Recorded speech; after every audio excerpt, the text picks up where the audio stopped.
Hi, and welcome back to another episode of Tales from the Hood. Tonight's edition is still under the same motif of jail sentences in Snohomish County. I have spent a lot of time there, collectively years there, and so I have many stories about, doing time there. So this evening's tale goes back to, I think it was probably February of 2015, maybe. And I had a young cellie named Stan. I called him Staniel. He called me Rasmus. And we had a beautiful, coveted bromance that all the inmates were jealous of because we had such a good time together. It turned jail into summer camp. Okay? So, we got locked down all the time for various problems and grabassery and, rule violations that were minor, didn't require us to be sent to the hole, but we would be locked down in the same room, same cell together because we were cellies for, 24 hours, whatever. And we found out that you can make a lot of things out of toilet paper. Paper mache style-y.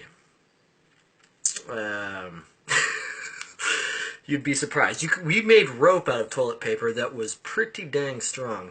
Anyways, I digressed. So, me and Staniel one time during lockdown,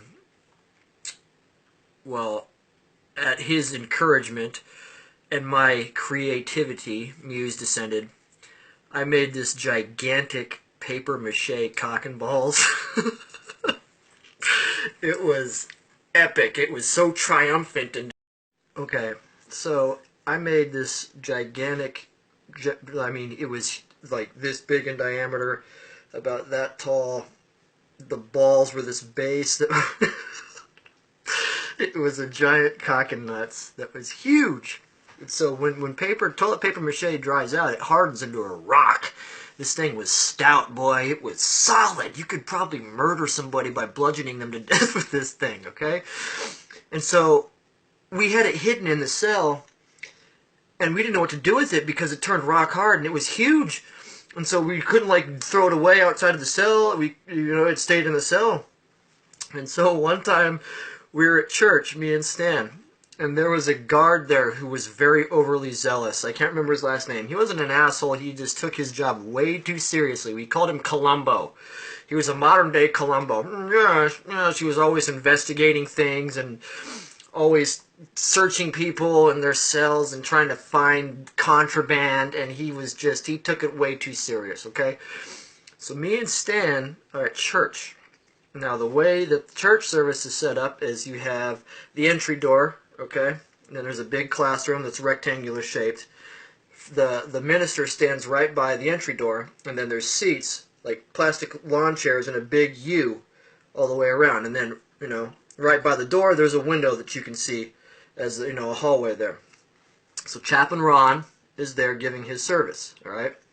Me and Stan are right in front of the window and the door, so we're able to see into the hallway traffic that's going by. All right? So, oh man, this is bad.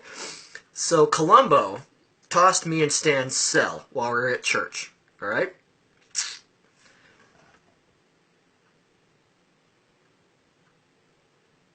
And so Columbo tosses me in Staniel's cell while we're at church, all right? Stan is sitting right next to me. He's looking down because Chaplain Ron's talking about some pretty heavy stuff, and we're all like feeling convicted and whatnot. And I'm looking down. I happen to look up, and I see Columbo holding the giant cock and balls that I had paper mache as he's walking down the hallway, right, to the sergeant's office. And I'm like, oh shit. And I go, Stan! He's like, what? I was like, wow, dude, we're cooked now. They found the dick. He's like, what? It's like, Columbo found the dick. He's like, what? He found the dick! Oh my god, dude! And so we're just kind of like, white-knuckling it. waiting to see what's happening next. We hear some keys opening the door, right? It's the sergeant of the day. He comes in, he's like, hey, sorry to interrupt, Chaplain Ron. I need to talk to these two clowns right there. We both look behind us at the wall, you know? And so he cuffs us up, takes us to a small room, an interrogation room, right? Pulls us out of church, cuffs us up right there, so we're walking, you know, we get to the interrogation room. There's not only the lieutenant, but the duty sergeant behind a table, okay? So me and Staniel are on the other side, cuffed up. There's the dick on the table, just standing right there at full attention between me and the sergeant and lieutenant and Stan. And they're kind of just like looking at us, giving us the 9th degree, just looking at us hard. You know, Stan's looking down, I'm looking down. He's like, which one of you two dipshits is responsible for this? Nobody says anything. No one says anything. And he goes, I'm serious. You guys get into trouble all the time. This has got to stop. Smashes the table, right?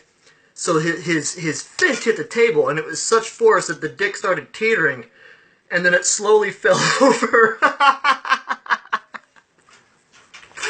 I lost my rag. I couldn't hang. I started cracking up so hard I couldn't breathe. I was crying. And he's like, I'm sending both of y'all to ADSAG for a couple days till classification gets a hold of this and deals with you then. Right? So I was still laughing all the way down to the hole. The best part is, 2 months later, the best part is 2 months later, right?